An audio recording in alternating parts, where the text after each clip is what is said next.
उत्तर प्रदेश की ATS ने मारूफ आलिम दीन व दाई इस्लाम मौलाना कलीम सिद्दीकी साहब को उनके साथियों के साथ बेबुनियाद इल्ज़ाम में गिरफ़्तार कर दिया, जिसके बाद नांदेड़ शहर में वंचित बहुजन अघाड़ी के ज़िम्मेदारों ने UP ATS की जानिब से उठाए गए इस इक़दाम की सख्त मुखालिफत की और सदर जमहूरिया से उनकी जल्द अज जल्द रिहाई की मांग की।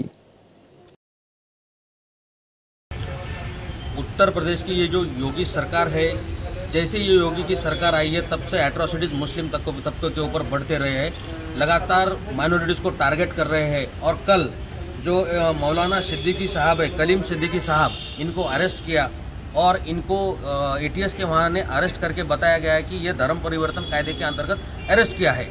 हालांकि राज्य को कोई राइट नहीं है ऐसा कायदा पारित करने का। This is the fundamental right. Article हमारा 25 संविधान के अंदर 25 के अंदर ये मूलभूत अधिकार है और ये मूलभूत अधिकार राज्य सरकार तोड़ नहीं सकती।